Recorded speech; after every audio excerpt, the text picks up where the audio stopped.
Hi guys, and welcome back to the channel. Today we're going to be looking at stress. We're going to try and define what stress actually is. What is it, and is it always bad for us? There is such a thing as good stress, and I was lucky enough to find this out very early on in life. But what is it?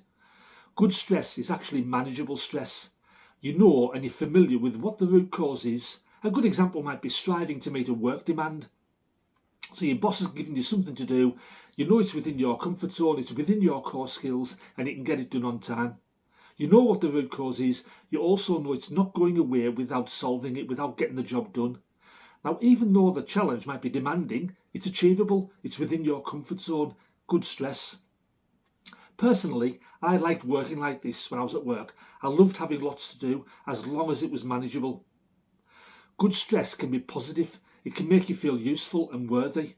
Good stress can spur you on and make you more productive, creative, and keep you more motivated and focused.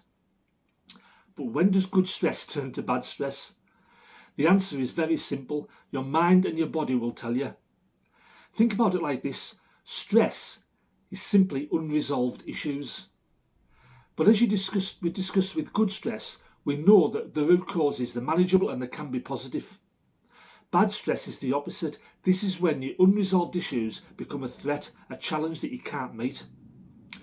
Sometimes this can be resolved quickly and the root cause eliminated immediately. So think about some examples. That work demand again. Your boss might have given you a work demand that you know you can't meet. You're under pressure, you're under stress, you start to worry about it. Tell your boss. Get the root cause out on the table and deal with it immediately. Don't let it build up. You might have an unexpected credit card bill drop through the door. If you can, get it paid off right away. Don't sit there and look at it every day and worry about it. Get the root cause out and deal with it. You might have a situation at work where you're trying to deal with a toxic person or a difficult bad boss. I've had a few of them in the past. Get them out on the table, confront the person and resolve the issue right away. Don't let things build up. People deal with stress differently. However, most people do let stress build. They don't tackle the root causes early on, and there are lots of reasons for this. It's perfectly understandable. Sometimes they might be deemed too hard to tackle, they can't be bothered, or procrastination kicks in. And then this just builds and builds and builds. More issues evolve from it, and it mounts up, and it becomes chronic stress. This is now where we feel overwhelmed. Now, normally when you're presented with a problem or a potential stressful problem, there's three ways you can deal with it. I call them the three stress baskets. The first one is irrelevant. You pop it into the irrelevant basket. You've looked at it, you know it isn't an issue, it's not going to cause you a problem. You might have even laughed it off into the irrelevant basket. The second basket is the positive basket. You've looked at the challenge, you've decided it's within your comfort zone, within your core skill, you can deal with it easily, it's not going to be a problem. That's the positive basket. The third basket is the stressful basket, the harm basket. So you've looked at the stress, you've looked at the root cause. It could be potentially harmful, it is a threat, and it's something that you can't meet. Now, you need to tackle these root causes early on, at the earliest opportunity you can. There's three easy steps to doing this.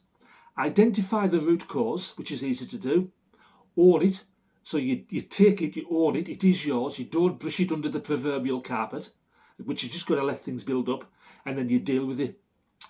Once you start getting into this process, it does become easier. It actually makes you feel empowered and more confident to deal with issues in the future. So what does happen mentally and physically to you when stress builds up, it becomes chronic? Well, sleep is normally the first thing to suffer. Sleep defines who you are. The less sleep you get, the less able you are to deal with stress. Now just check out my full playlist on this channel on sleep. It gives you lots more information on how to deal with sleep problems. Additionally, we have our hormones kicking in, our fight or flight hormones, adrenaline and cortisol. Now these are far more active, your body's flooded with them when you're under stress and under tension, under pressure, and it's harder to shut off. Your breathing also is affected. When you're presented with a problem that you might think harmful or something that you can't meet, you automatically breathe shorter and shallower. You're effectively depriving your brain of oxygen. You become irritable and you can't concentrate. You make very poor decisions.